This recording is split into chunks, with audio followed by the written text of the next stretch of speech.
Hello, this is Notaspringchick, and today we're going to learn how to make a Santa Fe salad.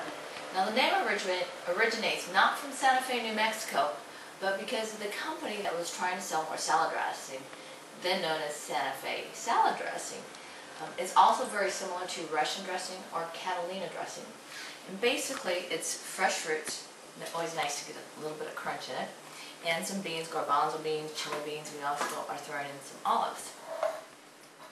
Now the challenge is sometimes with modern appliances, well, remember, your old can opener, which is tried, true, and trusty, but the edges get a little bit, well, dangerous, let's just say that. Well, we also have this other one where you put it on top, and you're supposed to be able to get a clean edge so it doesn't have a sharp edge. But sometimes with modern appliances, you need battery change, so it hinders things just a little bit. So it took a little bit of time to take these off, but let's go ahead.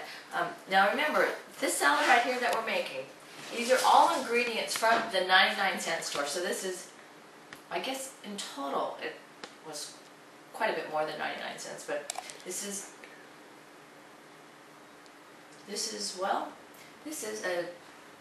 ingredients from the 99-cent store with 1, 2, 3, 4, 5, 6 different items. And for salad dressing, we're going to go ahead and use what we have existing for salad dressing because we checked they didn't have any Russian or Catalina today, but we happen to have a plentiful source of salad dressings here at the house. So the first, garbanzo beans. It's already been drained. Olives. These are pitted. You could also use sliced, but there's something that's just that fun, although maybe this is a bad example, but sticking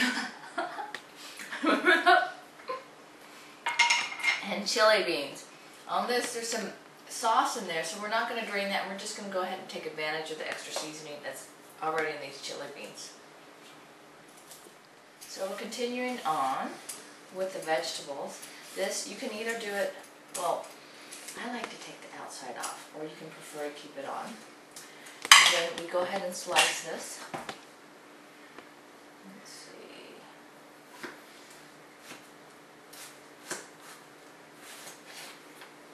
And you're going to notice that this is in water. And the reason that it's in water is to remind me that I've had my hands all over it and it needs to be cleaned. So we've got quarter slices right here. Oops.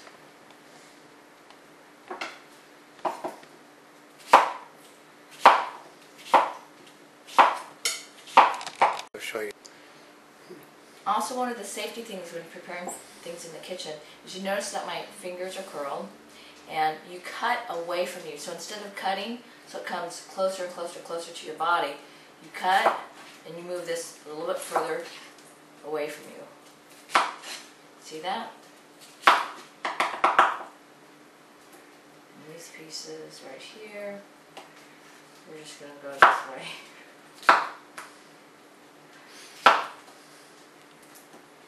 As you can tell, I'm in the kitchen all the time with knives.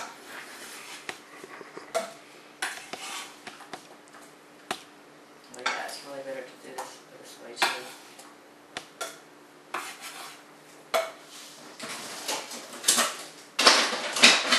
Don't be afraid to use other utensils too, instead of using.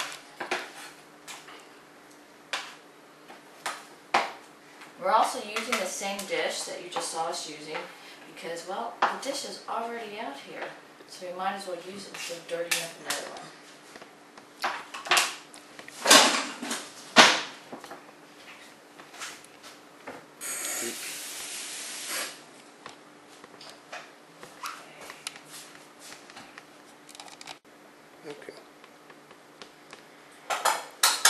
Okay, you can either drain it by using the knife with this, or also just pouring it into the strainer.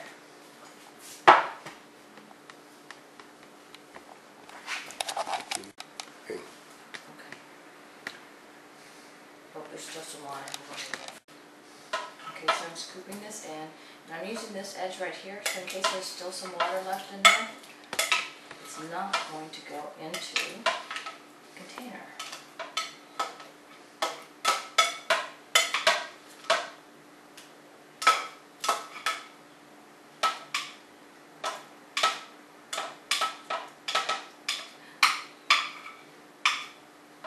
This is for the end.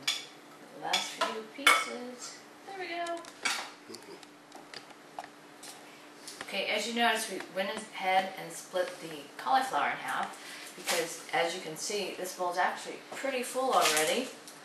And the point of having two different types of cauliflower for this one is actually more for color than for the taste of two different types of cauliflower. Because the taste between the two is actually minor, and it's just a different melding of the flavors. Okay. Yep. Now we're cutting the cauliflower into smaller pieces. We're cutting it so that you have the tops or the heads, and then these other pieces right here, we're cutting them into smaller pieces. I'm just going to go ahead and break these up a little bit in here. The size you make them, of course, is dependent on you and what you want, but it's just kind of fun to have the different colors and sizes, and it's good for texture too.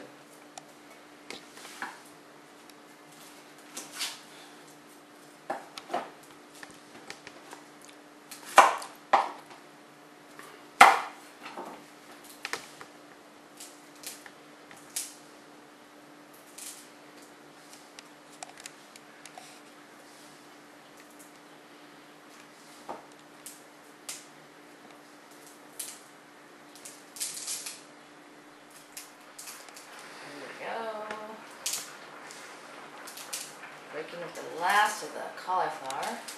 Now, remember, we're going to clean this, and because there's quite a bit here, it's actually easier on this one to probably use the strainer.